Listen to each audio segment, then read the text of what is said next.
Update regarding work of the Your Voice, Our Future project and progress made towards tentative adoption of a draft general plan.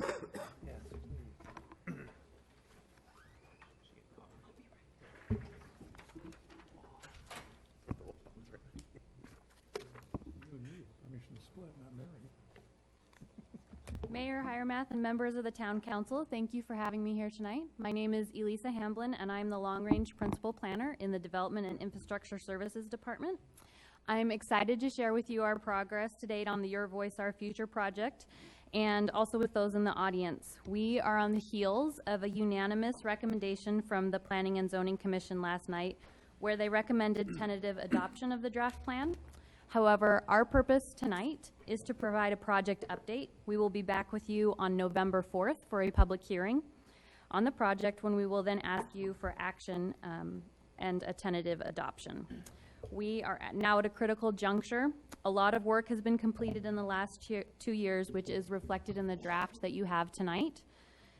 I would like to take a moment and recognize 6 of the Your Voice committee members that have been selected by their respective committees to represent their work. And those members include, from the Community Committee, Tom Gribb and Marilyn Lane; from the Environment Committee, Bob Swope and Bob Milkey; and from the Development Committee, Bill Adler and Mike Shepik. 4 of them will be participating in the presentation tonight in just a little bit. And I would also like to recognize there's many other committee members in the audience. Thank you for being here and for your support.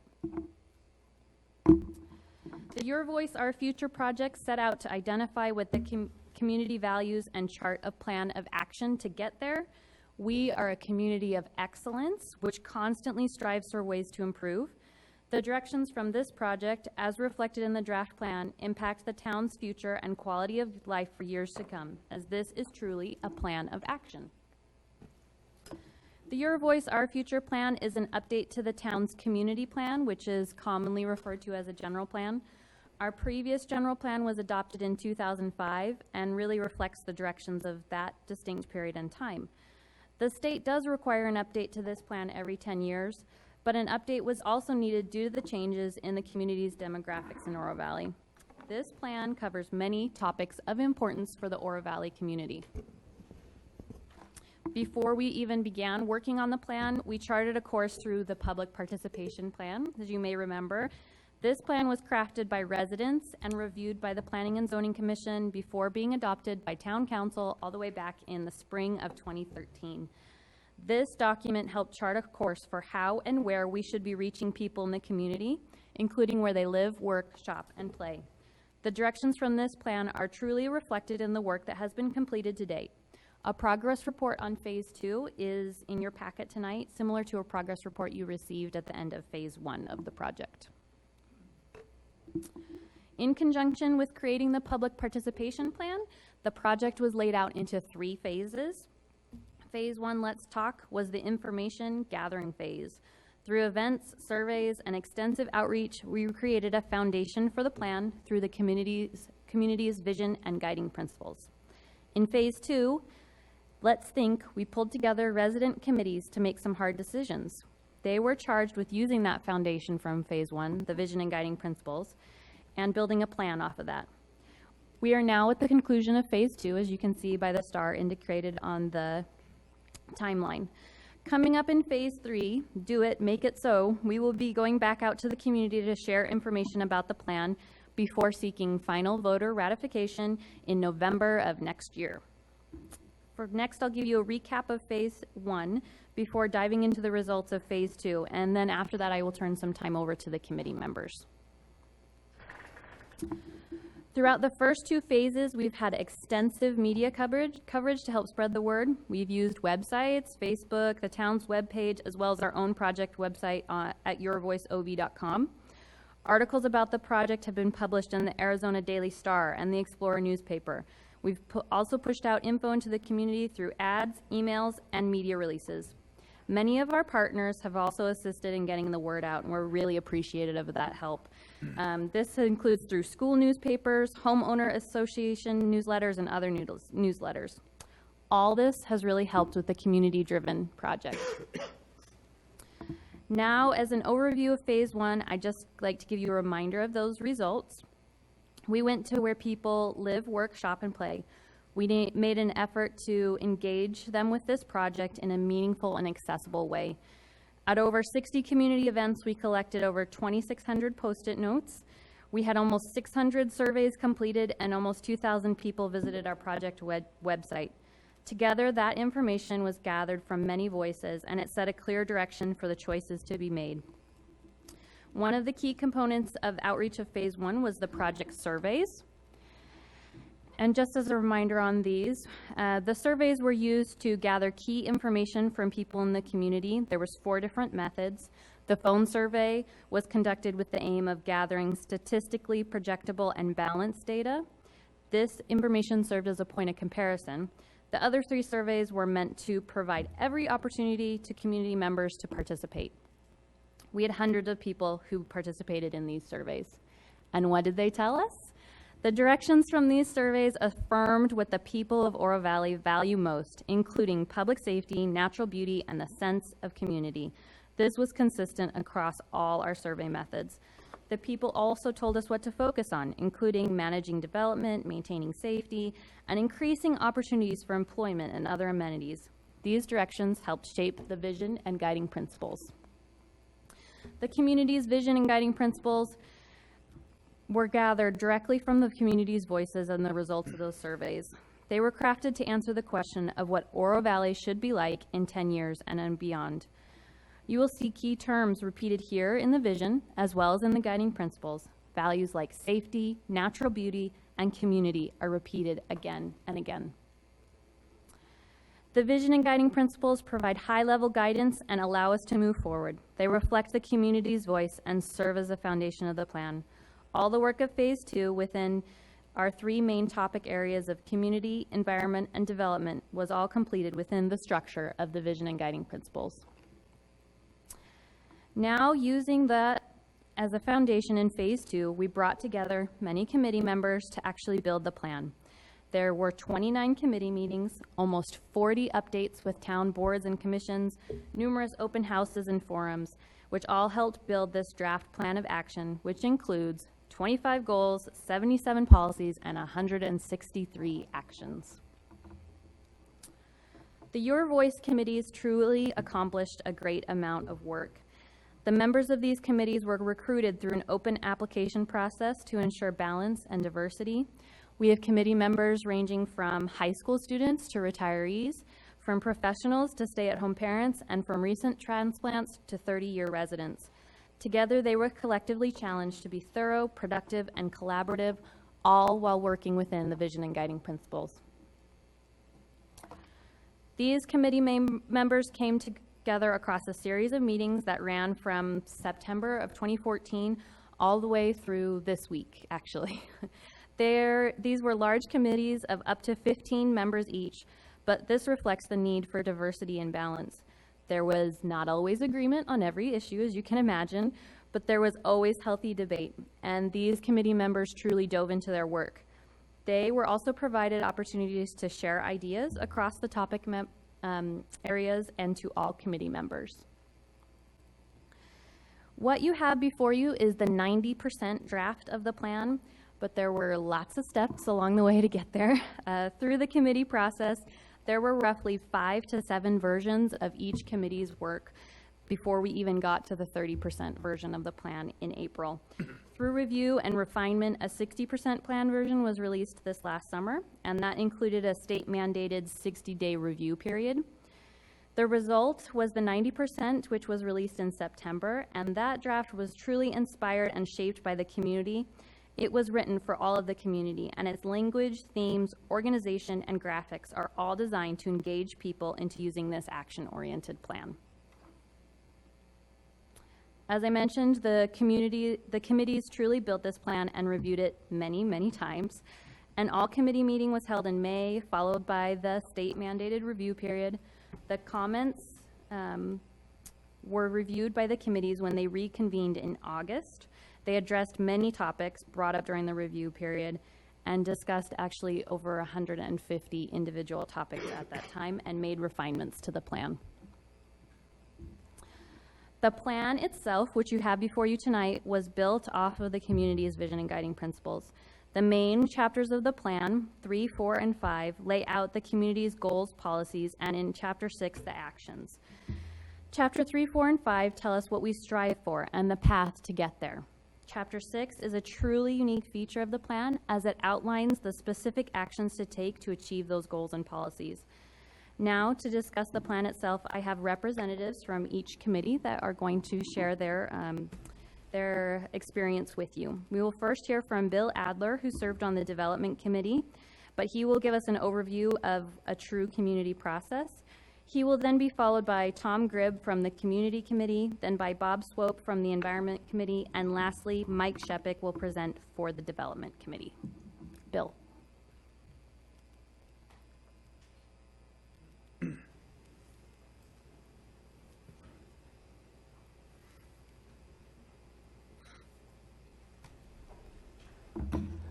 Mr. Mayor, I am Bill Adler, Oro Valley resident and happy member of the Oro Valley effort up to this point.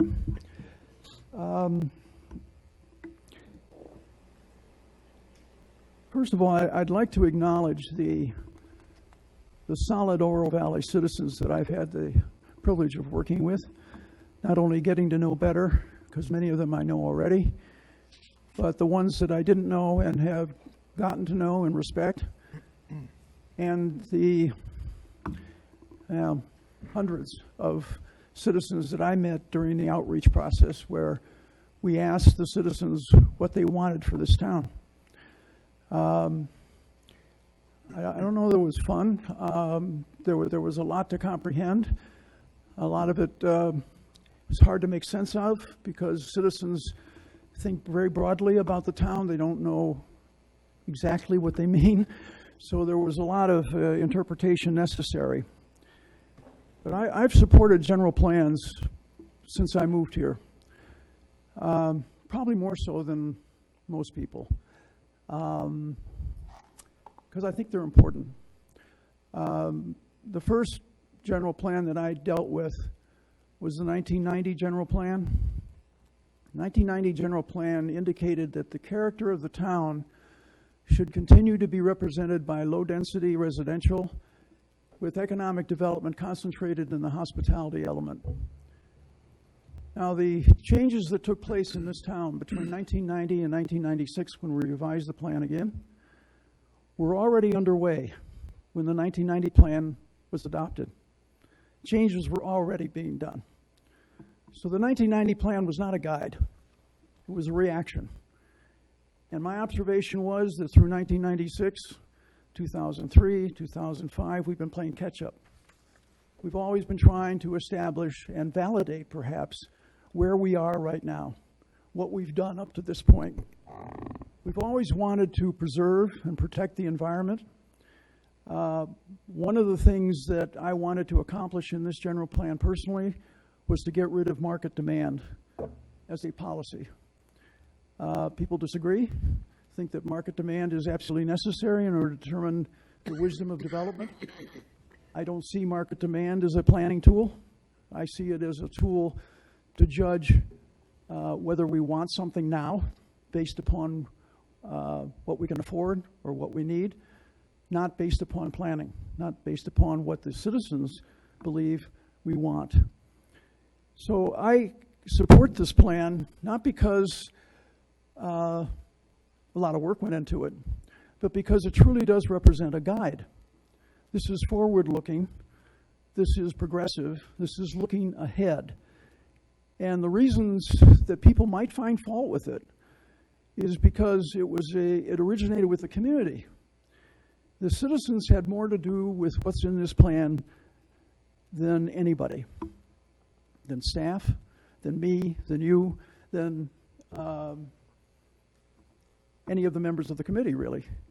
It originated with the citizens who participated. We developed with them these 12 guiding principles. Now, I don't see anybody with a plan in front of you, but I would appreciate it.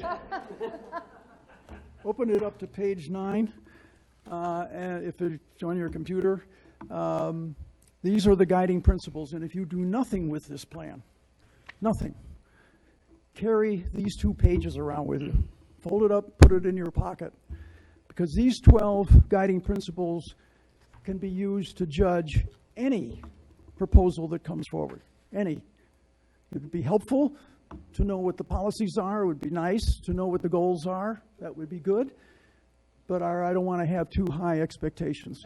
The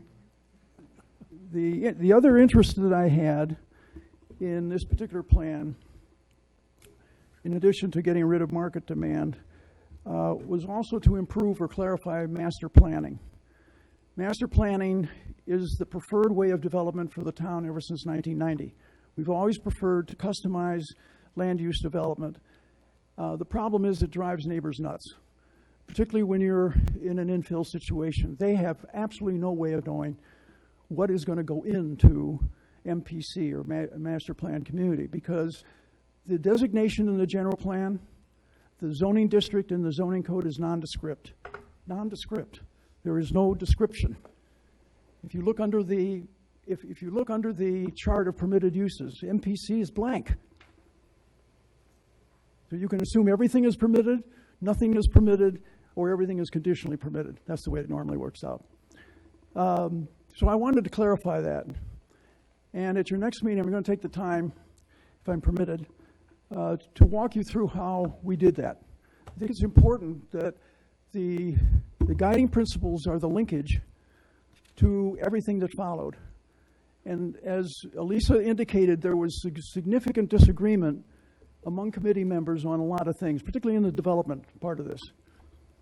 But at every step of the way, the resolution to the disagreement revolved around, does it comply with the guiding principles? Does it comply with what the citizens said they want for this town?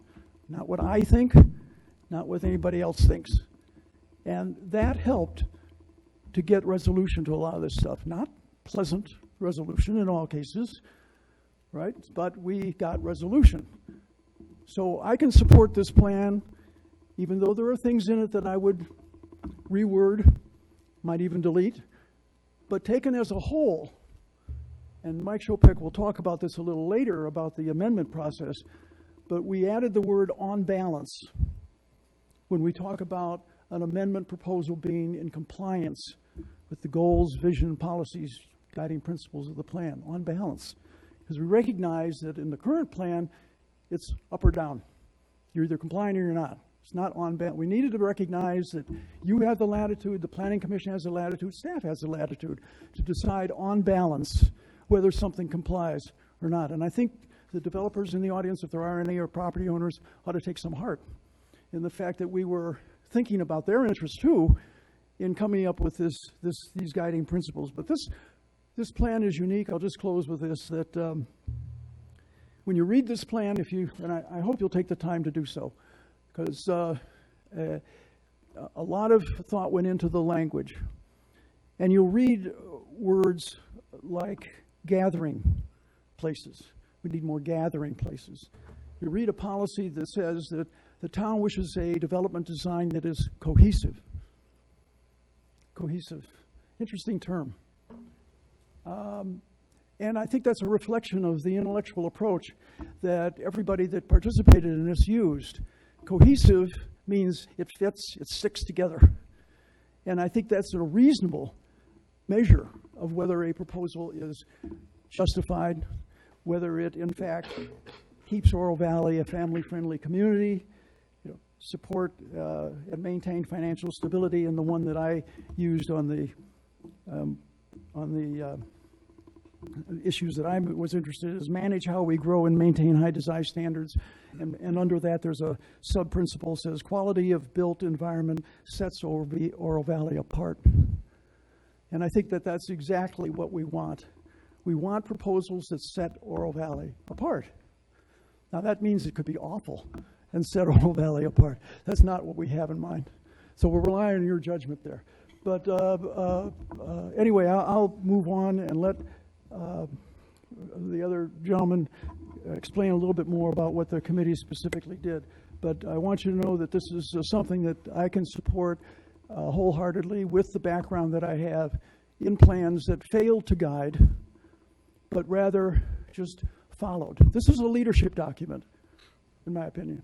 Does lead, doesn't follow. That's good. Elisa, you want us to hold council questions till all the presenters come up? Okay. And Joe turns off his phone. I gotta take this phone. Thank you, Mr. Adler. Good evening. Good evening. My name's Tom Gribb, and I am an Oro Valley resident.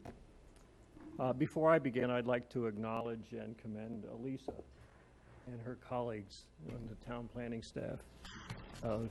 Very impressive people. Many interactions that I've had over the years with the staff of Oro Valley, I think we're very fortunate to have the quality of staff that we have. Trying to turn it off. If we're done beeping, we will. No, I'm just trying to turn it off. Tom, I don't think Joe's ever done beeping. Okay. In preparation for in preparation for the first public hearing of this plan before the Planning and Zoning Commission a couple of weeks ago, I bothered to look up the term. You like to look things up. I looked up community. And Webster defines community as people having common interests living in a particular place. Now, Oro Valley is a town as defined by law, but it's a community as defined by its people. The question is, what are these common interests, and how do we express them as goals going forward? And that was the job of the Community Committee. As Elisa said, the foundation, and Bill reiterated, the foundation for all of the committee's work is Oro Valley's vision for the future and the guiding principles that emanated from resident input. Interestingly, of the 12 guiding principles expressed in the plan, 9 are within the purview of the Community Committee charter. Clearly, we had our work cut out for us, but we were not lacking in direction from our residents. For the purpose of organizing our Community Committee planning work, the plan's goals, policies, and actions have been divided into 3 sections, namely economic, complete community, and government services. Economy is perhaps the easiest to understand. We want our community to be financially sound and sustainable. And I think town service is also equally straightforward. We were talking about public safety, roads, sidewalks, multi-use paths, parks, recreational programs, and so on. Complete community, as a term, is perhaps a little bit more nebulous. A complete community is a livable community, one where residents of all ages can enjoy secure, healthy lives and stay engaged in civic and social life. Complete communities offer housing choices, transportation, shopping, recreational, and other services that meet everyone's daily needs. We need to make sure that we can support the growing number of future residents. Oro Valley has been nationally recognized as one of the safest suburbs in America and one of the best places in the state to raise children. These are well-deserved recognitions and exemplify many of the guiding principles in this new general plan. Our residents think that Oro Valley is a special place. Its people are friendly, its neighborhoods are clean and neat, it's surrounded by natural beauty. Our residents are not only friendly, but they're engaged. If you've ever attended the annual volunteer recognition event, you're awestruck by the hundreds of residents that play a role in the betterment of our community and the tens of thousands of hours that are volunteered every year. We want to maintain this specialness even as we grow ever larger as a community. To show an example of friendliness, I once had a conversation with one of our Oro Valley officers who had transferred from another jurisdiction. He said the thing he liked most about Oro Valley is that the residents wave at him using all 5 fingers. Getting back to the concept of complete community, we want to meet our residents' future needs with readily accessible world-class health care, educational, cultural, recreational, and entertainment opportunities. We want housing that meets challenging individual and family needs. We want walkable neighborhoods and close-by shops, restaurants, and services. Perhaps another word for complete community is self-contained.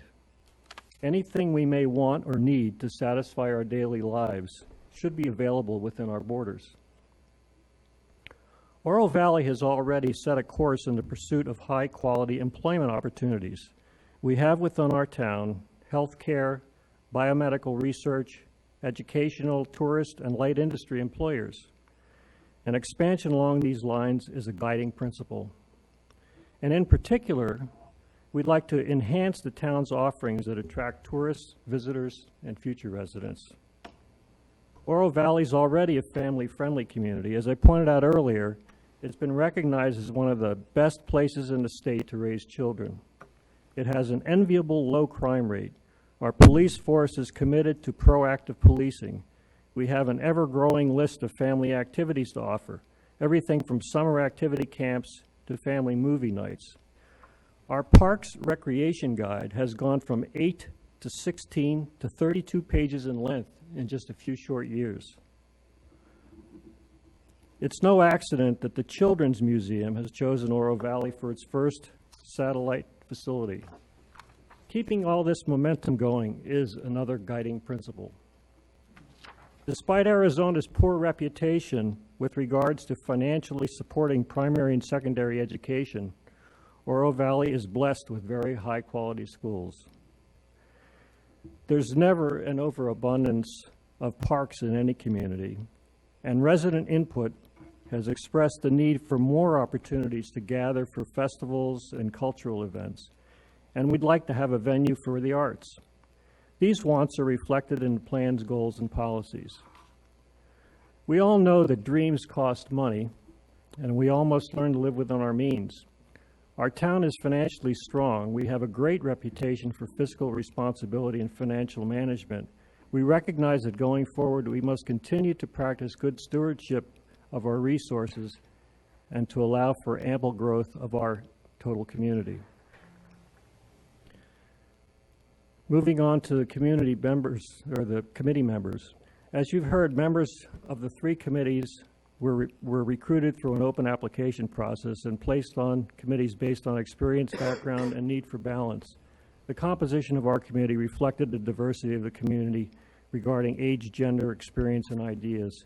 We each came with our own perspectives and interests.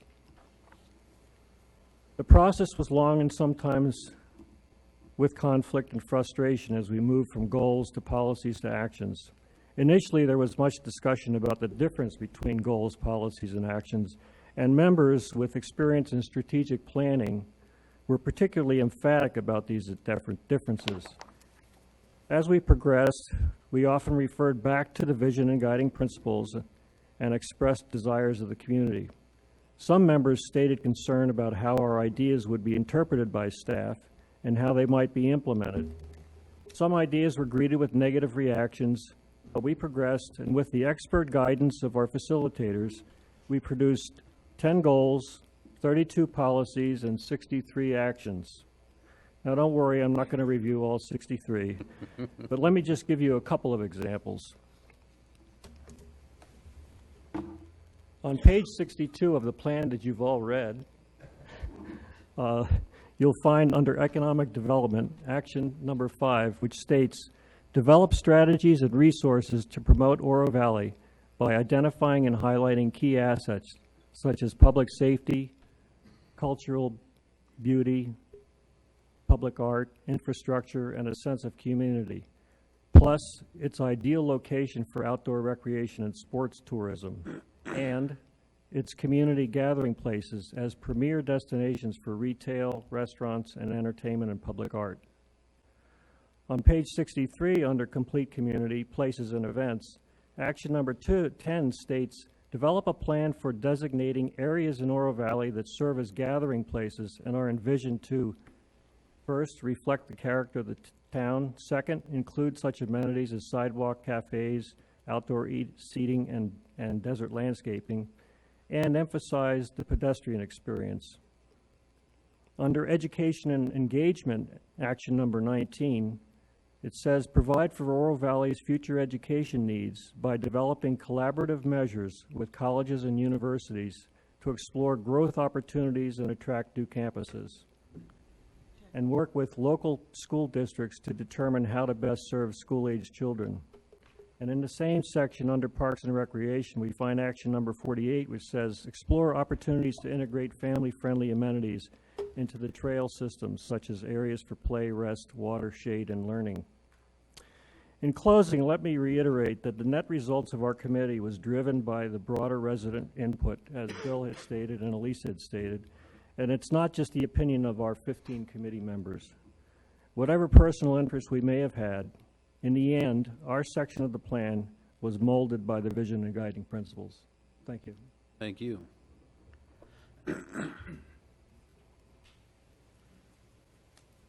Evening. I'm Bob Swope, resident of Oro Valley and a member of the Environment Committee. As is noted in the introduction to the environment section of the document, Oro Valley's greatest assets are its unique natural environment, its natural resources, and its scenic beauty.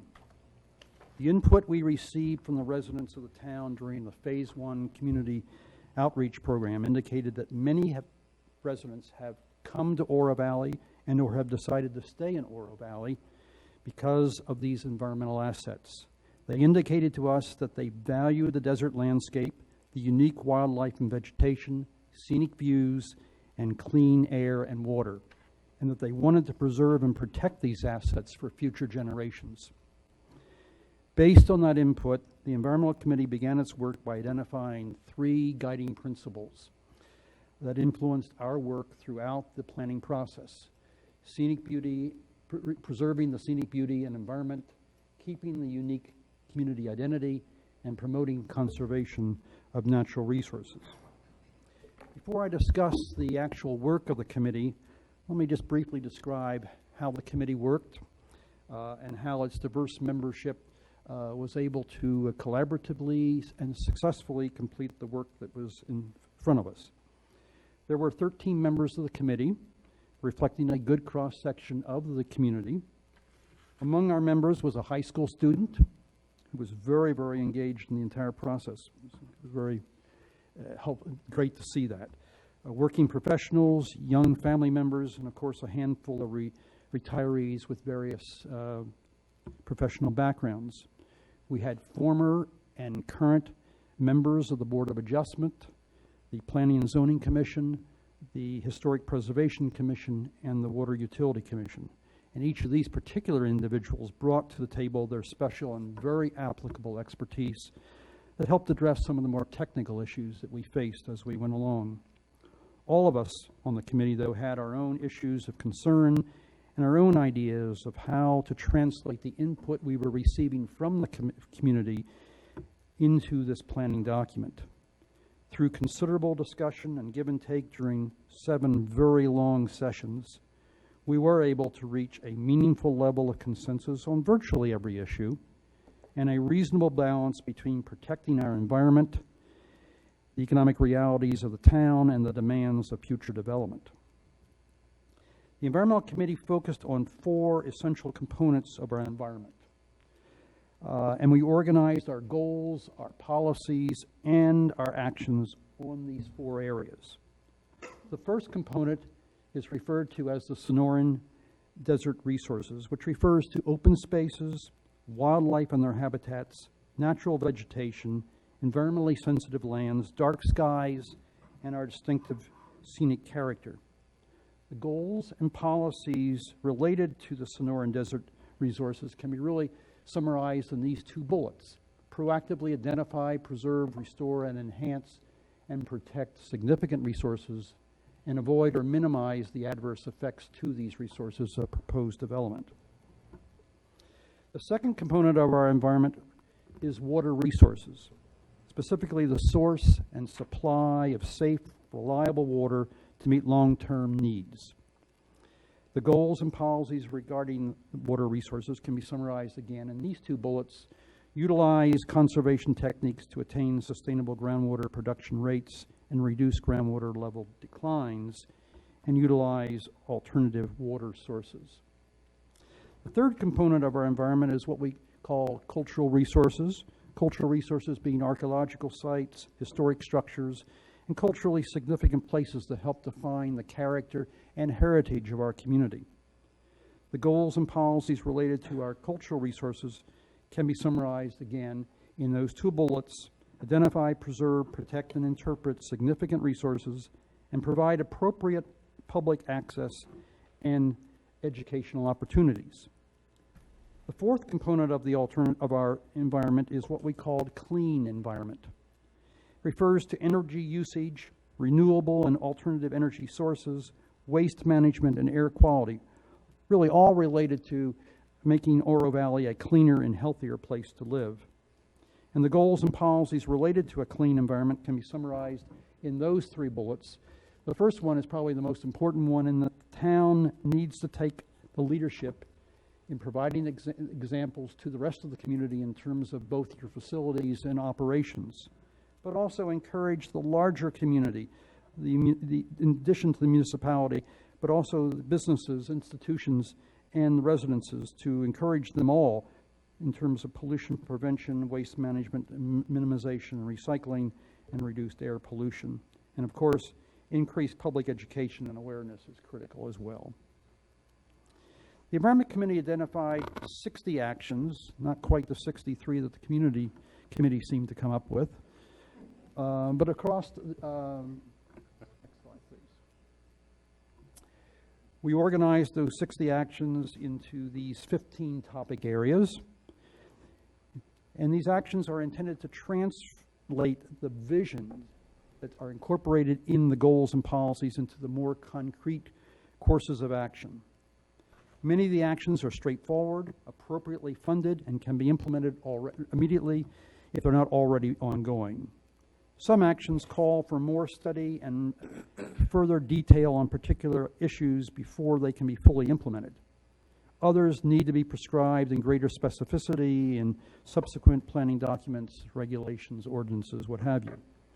But the intent of the committee throughout this work was that through these actions, to start the process toward the achievement of the goals and policies over the next 10 years. And like Tom, I'm not going to spend time going through all 60 actions, but I do want to highlight a couple of them. Under the heading of environmentally sensitive lands under the Sonoran Desert Resources category, the committee proposed to protect and buffer environmentally sensitive lands from encroachment by incompatible uses and to connect such lands so that they are not isolated and thus degraded or lost.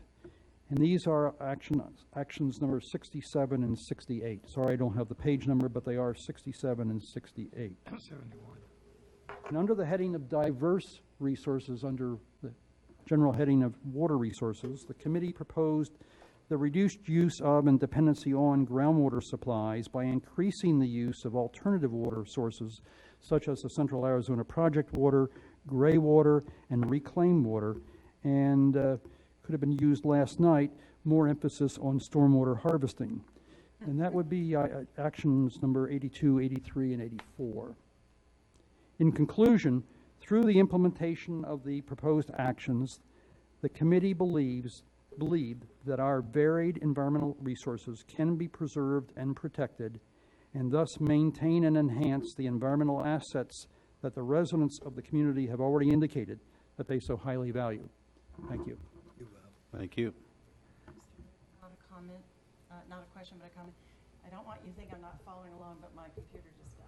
So I will rely on my neighbor when I need to. You want a general plan, Mary? Don't have my book either. And IT is not here. And my microphone was on. Sorry. Oh, you're fine. Mayor Hiremath and members of the council, my name is Mike Shepik. I am a resident of Oro Valley and a member of the Development Committee.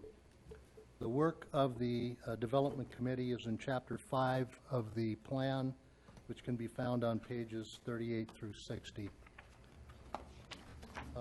You've heard quite a bit already about the diversity of the committees, and our committee was no different.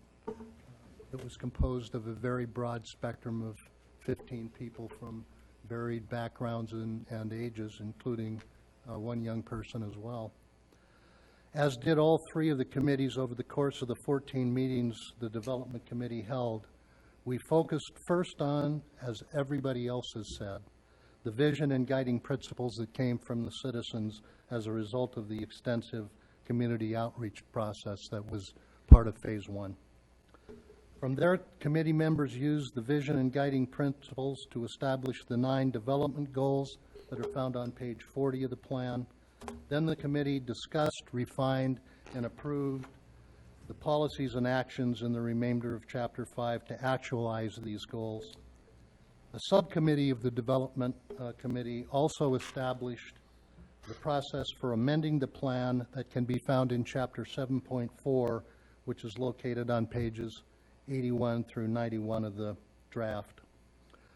A sincere effort was made by all of the committee members to remind one another almost constantly that this wasn't our work, but it was the community's work. We all had individual perspectives, but as we continued to work, we did what all of my colleagues have already said. We went back to the guiding principles and said, wait a minute, what did the community tell us they wanted to do? The most powerful thing I take away from the entire process thus far is the extent to which the direction provided by the community through their input has been followed by all of the committees to fashion the language that currently exists in the plan. I'm extremely proud that the plan truly represents the values of this community. It's not our work, it's their work. When adopted by voters, these goals, policies, and actions will guide the future development of Oro Valley, as well as the process to be used to amend any element within the plan. And the first section, of course, is the development goals, which I've already referenced. Then we've got land use and design with the subsets of conservation of the natural resources, neighborhoods and quality of life, the planned built environment, and we did establish as well the land use map, which I'll talk a little bit more about in a minute. There was also the development growth areas and special planning areas of that map. And finally, infrastructure and the subsets of community services, utilities, and transportation and circulation.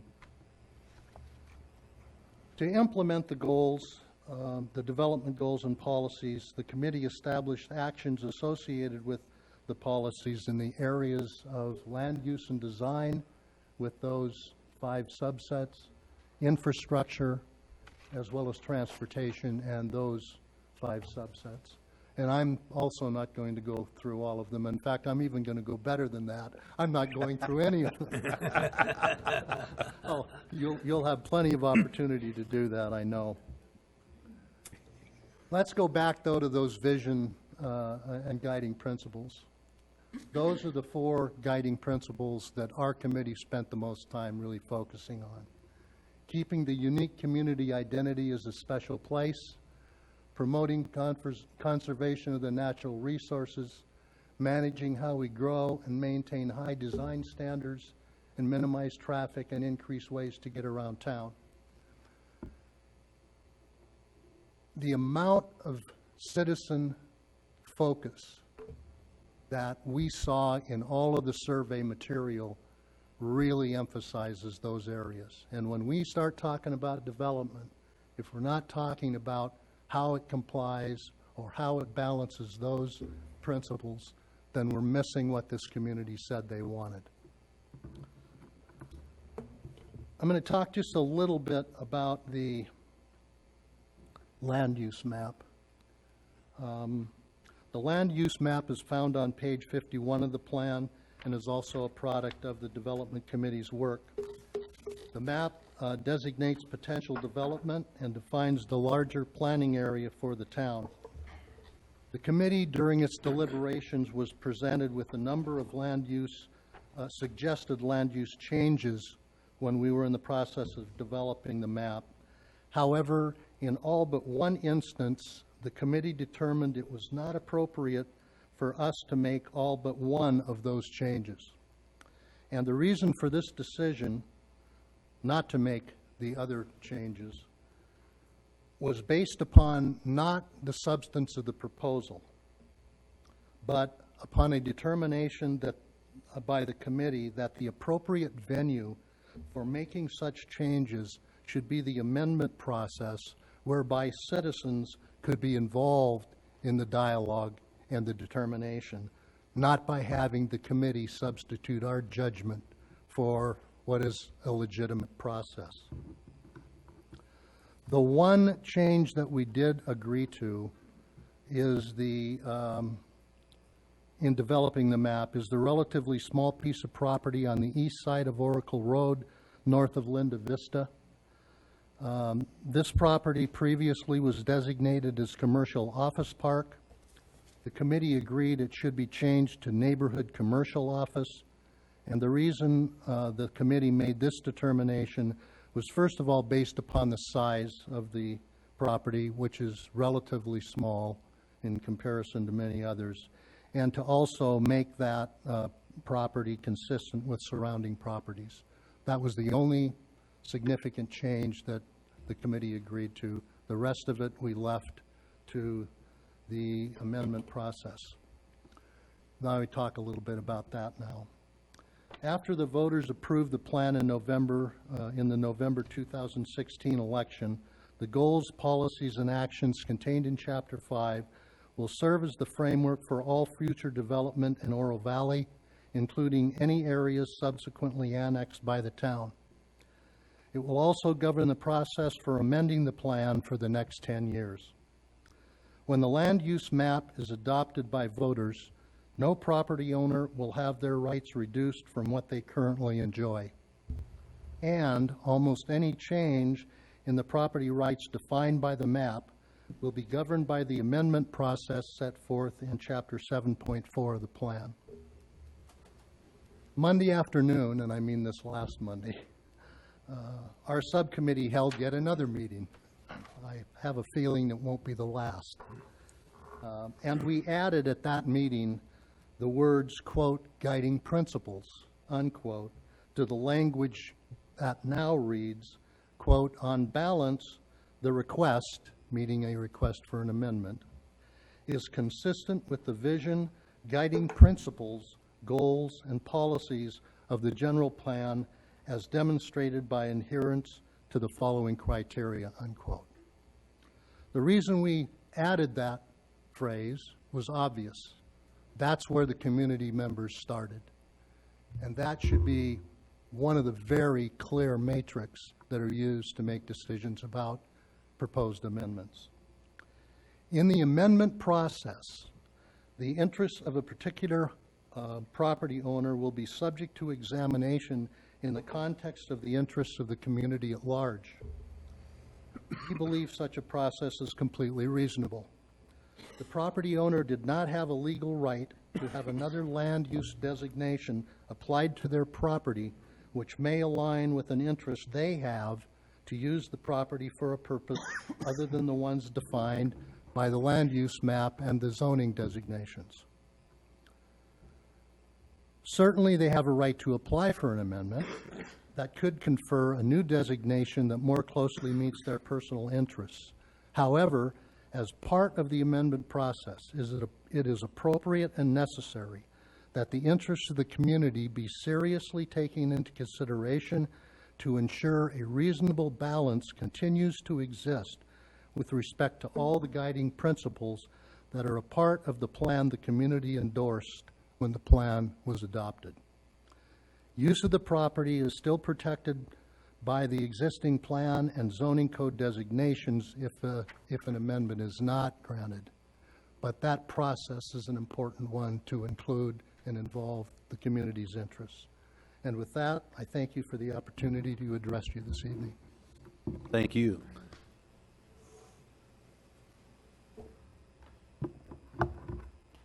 So I just have a couple more things I'd like to cover very briefly, but before doing so, I'd just like to take a moment to thank all of those committee members who have taken time out of their schedules to not only participate in so many meetings and work so hard, but they've come to speak to you tonight. We truly appreciate all their efforts. In Chapter 6 of the plan, the action chapter, We've outlined specific actions that have been mentioned by each of these individuals. They fulfill the desires of the community. They go all the way back to the vision and guiding principles, and they line up with the plan's goals and policies. They will be implemented through various mechanisms, including the town's strategic plan and department work plans, and through the annual budgeting process. There's still a lot more work to be done as we make decisions for the town's future. As Mike mentioned, there is a section regarding amending the plan because changes happen. We know that's a fact of life. This could apply to the land use map or even text amendments to the plan itself. Chapter 7 of the plan outlines this process, and what was revised was really meant to reflect the desires of today's community. This chapter, although it's very important, it's purposefully placed near the back of the plan because we want the emphasis to be on the body of the plan itself, the goals, the policies, and the actions that the committees have worked so hard to put together. The amendment process itself was revised to offer clarity to residents, applicants, and decision makers. There was also changes to the type of amendments. Previously, they were known as major and minor. The new terminology is a type 1 and a type 2. And there was also an acreage threshold change to 40 acres for a type 1 amendment. That's just one factor in determining the type of amendment process that is needed for an application. So in summary, this plan before you is accessible. It reflects the voice of the people. It affirms key values that we heard from the very beginning, like safety, natural beauty, and sense of community. This plan aims to be user-friendly and live on through combined community action. Last night was our final meeting out of 3 with the Planning and Zoning Commission on the 90% draft plan. This meeting included a few public comments and questions, as well as a follow-up by staff on 2 items that were raised at the previous public hearing on October 6th. At the conclusion of that meeting last night, the Planning and Zoning Commission unanimously voted to forward a recommendation to the Town Council for tentative adoption of this plan. This recommendation included 1 condition and 2 minor modifications, which will be included in your next meeting's packet. Tonight, we're before you to share an update on the plan and the results of the Planning and Zoning Commission, but we'll be back with you on November 4th and ask you for that tentative adoption. This sets us up to do the work of Phase 3, where we'll be back out in the community talking to the people about the plan again. 100% version of the plan will then be prepared, which will be presented to the Planning and Zoning Commission and Town Council in late summer of 2016 before proceeding to the public vote in November of next year. In Phase 3, as I've mentioned, we'll be back out in the community, and in order to do this in the most effective way, we'll be working with residents again to help us chart a course to reach people. We want to ensure that as many people in Oro Valley as possible know about this plan. We'll be creating a custom-tailored approach for outreach and education. As I mentioned, we'll be back before you on November 4th, 2 weeks from tonight.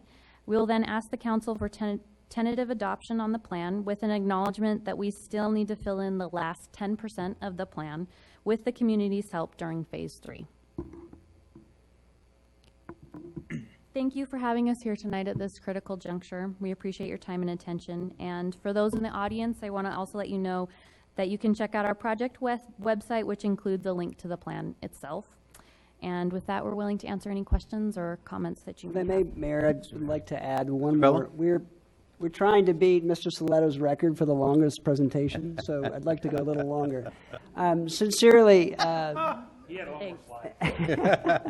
sincerely, I really want to, to really punctuate that the plan is now in your hands for decision for November 4th, but also add that all along the way we've had guidance from Town Council through an oversight committee, and I will acknowledge the efforts of both Councilman Zinkin as well as Councilman Hornat, who've really been key to helping staff develop process and making sure the focus has always stayed on what the community has shared with us and respecting the work of the committees.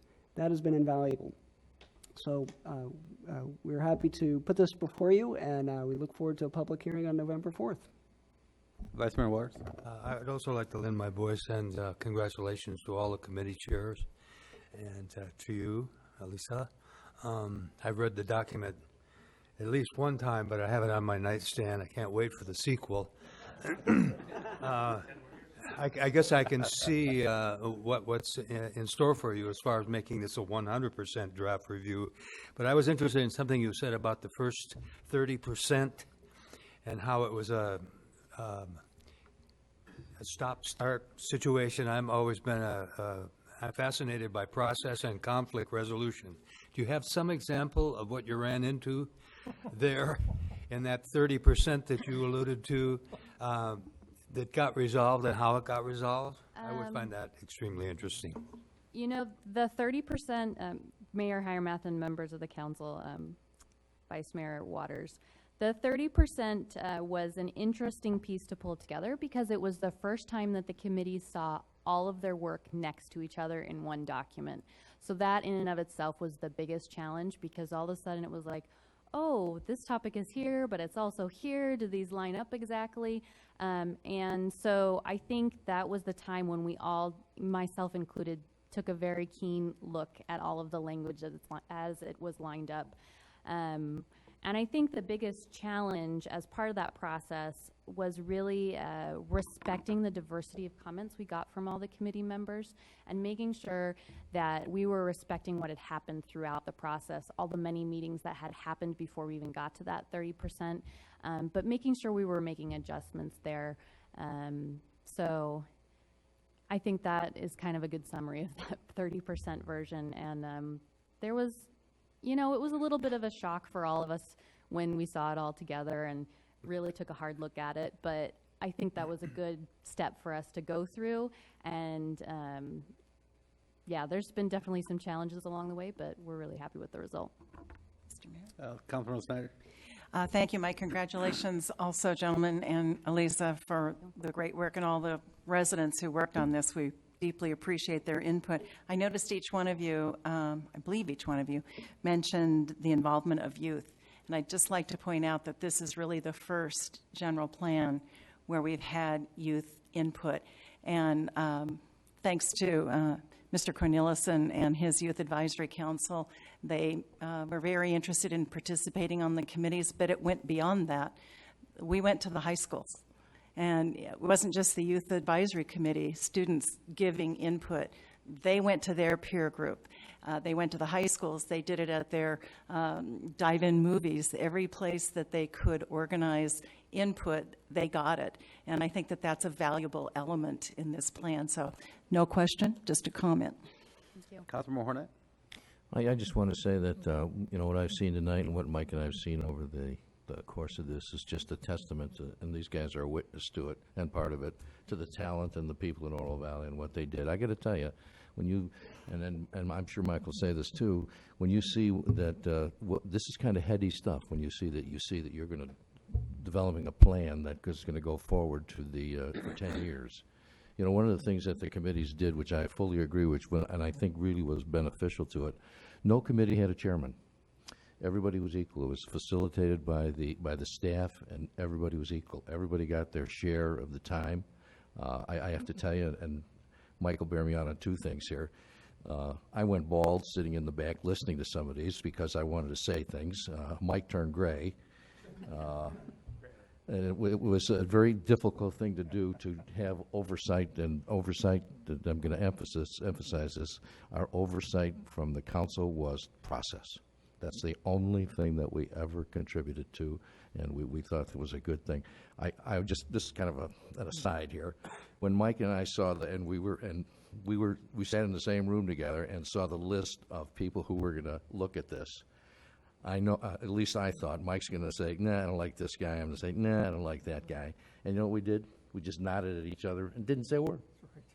Honest to God, that was exactly the way it worked. And to see this come together with the different personalities and this kind of output, to me, is amazing. And I want to thank you. And I mean that. Thank you. Councilman Rizigny? Yeah, I want to echo a little bit of what Joe said. You're right. I had more gray hair, and Joe had hair, and Lisa's got a couple more people in her family right now from when this thing first started. What has been going on? And Bayer is still trying to grow a beard. So, but you can imagine the personalities. Well, imagine Joe and I in a room together.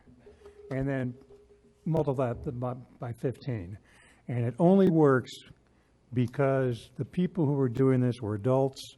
They knew what their charge was. Staff did just a tremendous job in picking the committees. There were just the diverse amount of ideas and inputs and backgrounds. I mean, I sat on a lot of the committees watching them and listened to the screaming and yelling that went on. And I think that put you in labor at one point. But it worked. And 18 months ago, when we first started this in our initial meetings with Bayer, I didn't know how this was going to happen, but it worked. And I'm glad to say that Joe and I, at least for myself, that we had a very, very, very small part in it. There were times in meetings where Joe would say, "Yeah, but I think," and I'd say, "Shut up, Joe," and just the opposite would occur. But I don't think that's right. I ought to be this way, and he would say, "Shut up, Mike." And so it worked. It worked both ways, and it worked that way in your committees, and you guys have developed. I haven't read it to the extent the vice mayor has yet, but it appears to develop into a document that can successfully guide this town for the next 10 years. And I appreciate all the work that's been done by staff and the citizens. Thank you. I just want to chime in too. I'll make one comment to Mr. Adler's point. I don't agree with market demand either. So you and I really think the same thing. But the comment that I did have that I'll make now, I love the document, and I think those on the committee, especially the gentleman here, Bill, Bob, Mike, and Tom, this is now you know what we go through in trying to find that balance when we govern, which is to try to govern for the greater good. You just, as you very well know through experience, you just have individuals who just don't like to see some things, and they have other individuals who like to see some things, and I think you guys did a remarkable job. And I say that because you represent the entire committee members that are here, so you're going to receive the kudos from all of us on council about what a phenomenal document this is. My only concern was in the vision in the future, and I actually read it to the vice mayor, and I don't know if he did, but I actually read the glossary because I was looking for something specific, and that was when it says small town character. And I don't know if Elisa wants to address that, or Bayer wants to address that, or Bill, Tom, Mike, Bob, if you guys want to address that. The prior general plan, unfortunately, was used by both sides. It was used by development, it was used by residents, it was used by staff, it was used by council to kind of use that as a weapon. This document here, to be honest with you, I think it's so well balanced.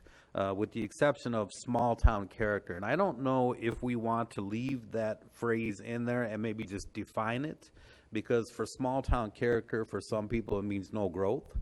For small town character, it means just that inclusive community. And I think, Tom, you had mentioned that self-contained community, which is how I feel as well. But do we need to, in fact, define small town character? Because that was the only thing that I had a little bit of concern about. Believe it or not, I had no other concerns in the entire document because I thought it was that well balanced.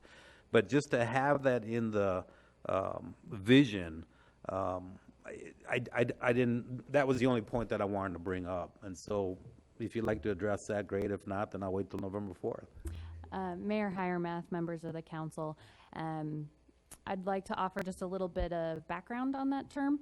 So I remember my days standing at a booth at a farmer's market and collecting sticky notes and what people told me. And when we use the phrase small town character or small town feel, it really harkens back to how people felt that Oro Valley was friendly, people knew each other, there was a sense of community, and they wanted to keep that. No matter how big we get, what changes happen, we want to keep that sense of who we are as a community, as a special place. So that's a long explanation for a very short term, but and I understand where your concerns may be coming from, but really that's what was driving that that definition, that term, and we can certainly offer more definition to it if we feel that that's something that's needed. But really, I just remember people telling me that over and over. I love how I see people I know in the grocery store. I love how we have a distinct identity. I want to keep that feel throughout anything that happens in the future. So, And if it's not an issue, maybe to Mr. Vella, if that definition could just go in the glossary of what small town feel is, because it makes it easier really for us seven, and it may not be us seven, it could be just future councils, future mayor and councils, and even future town staff, to just get a premise of really what that meant, because you know, when you look at black and white or even a color document and you just read the words on paper that have no inflection points or they have no emphasis on certain words, then it could just be taken out of context. And again, and the only reason I bring that up is I thought the other 128 pages were so well done that was the only thing that actually just kind of stuck out for me, especially since it was part of the Oro Valley's vision for the future. okay, thank you. Well, sure, Bill, come on up.